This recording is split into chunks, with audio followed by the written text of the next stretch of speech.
Highways ఖజానా jewellery Chandanagar మన Hyderabad outskirts అనుకోవచ్చు, బట్ ఆల్మోస్ట్ సిటీలో కలిసిపోయింది. చందానగర్ అంటే లింగంపల్లి, మదిన కూడా ఇది అంతే. ఈ చందానగర్ ఖజానా జ్యువెలరీలో ఈరోజు మార్నింగ్ షాప్ అరౌండ్ 10:15 అలా ఓపెన్ చేశారు.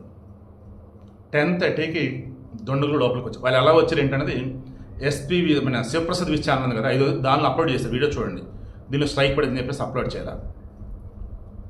అందులో వాళ్ళు వస్తున్న విధానం చూస్తే అసలు ఎంత సింపుల్గా వచ్చారంటే, మాస్క్ పెట్టుకున్నారు, చేతిలో గన్ను ఉంది, తీసుకొని వచ్చారు, బెదిరిస్తున్నారు, ఎక్కడ వాళ్ళని అక్కడ కుదురుగా ఉండమన్నారు. డిప్యూటీ మేనేజర్ వచ్చేసి తాళాగా ముట్టే ఇవ్వలేదు, అంత కాల్చారు, తోట దిగింది అండ్ ఇంకోటి పైకి అన్నారు. ఈలోపు అక్కడ ఉన్న వాళ్ళలో తెలివిగా పోలీసులకు అప్డేట్ ఇచ్చారు. పోలీసులు వచ్చే సమయంలోపు ఎంత ఉందంటే అప్రాక్సిమేట్లీ ఒక పావు గంట సమయం. ఈలోపు వాళ్ళు ఏం చేశారంటే రూపాయలు ఒకటి చివరికి తీసుకుందంటే కేజీ వెండి తీసుకున్నారు. కేజీ వెండి ఈరోజు ఎంత ఉంది? 1,20,000 రూపాయలుగా ఉంది. కేజీ వెండి తీసుకున్నారు. ఆడి నుంచి వెళ్ళిపోయారు. మొత్తం 6 వచ్చారు. 3 బైకుల మీద వచ్చారు. 3 బైకులు వేరు వేరు చోట్ల పెట్టారు. ఇక ఆ తర్వాత అటు నుంచి అన్నప్పుడు ఆ పటాన్చెరు మీద జహీరాబాద్ సైడ్ వెళ్ళిపోయారు. జహీరాబాద్ సైడ్ నుంచి మహారాష్ట్రకి వెళ్ళారా, కర్ణాటకలోకి వెళ్ళారు. మొత్తం 10 బృందాలుగా పోలీసులు విడిపోయారు. సైబరాబాద్ సిపి ఎవరైతే అవినాష్ మహంతి ఈ విషయం చాలా సీరియస్గా తీసుకున్నారు.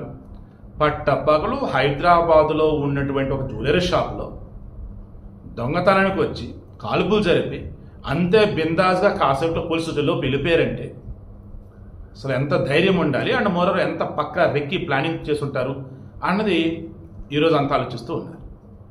సో ఈవిడ మెయిన్ ఇంటెన్షన్ బంగారం ధరలు భారీగా పెరుగుతున్న నేపథ్యంలో గతంలో భయంకరంగా చైన్ స్నాచింగ్లు జరిగాయి, దొంగతనాలు జరిగాయి ఇళ్లల్లో మనుషుల మీద. ఇప్పుడు ఏకంగా షాపులకు వచ్చేస్తున్నారు. అంటే ఎలా ఏంట్రా అంటే వీళ్ళు గతంలో ఏటీఎం దొంగతనాలు చేసిన వాళ్ళని అయి ఉండాలా, ఇటువంటి షాపులు దొంగతనం చేసిన వాళ్ళని అయి ఉండాలా, వీళ్ళు ఈ దొంగతనాలు చేయడంలో ఆరితేరిన వాళ్ళు అయి ఉండాలి. అదర్వైజ్ గన్ను ఏమంటారు తుపాకులు పట్టుకొచ్చి బెదిరిస్తూ పట్టపగలు ఎంత ఆ రకం చేయగలిగారంటే వాళ్ళ వెనక పెద్ద గ్యాంగే ఉండాలని అనుకుంటా ఉన్నారు. సో వాళ్ళు ఇంకా దొరకల. మొత్తం 10 బృందాలు వాళ్ళని వెతుకుతూ ఉన్నారు. వాళ్ళు తీసుకెళ్ళేది ఎంతంటే కేజీ వెండి తీసుకెళ్లారు. అంటే 1,20,000 వర్తన వెండి తీసుకెళ్లారు. బంగారం అంతా ఆడా ఉంది.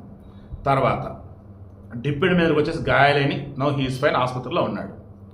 తర్వాత అసలు వాళ్ళు వస్తున్న విధానం చూసేసి అక్కడ ఉన్నవారట నార్మల్ కస్టమర్లు అనుకున్నారట. బట్ ఎప్పుడైతే గన్ ఫైర్ చేశాడో ఇంకా మనం చస్తామో బతుకుతాం కూడా తెలియకుండా ఇటు పారిపోయారంట పాపం అక్కడ ఉన్న వర్కర్స్. ఈలో మొత్తానికి ఎవరు పోలీసులకు అప్డేట్ ఇచ్చారు ఇమ్మీడియట్లీ. ఈలో పోలీసు వచ్చేలో పడి పారిపోయారు. సో కొంచెం కేర్ఫుల్గా అయితే ఉండండి బంగారు షాపులో ఉన్న వాళ్ళు కూడా మరి.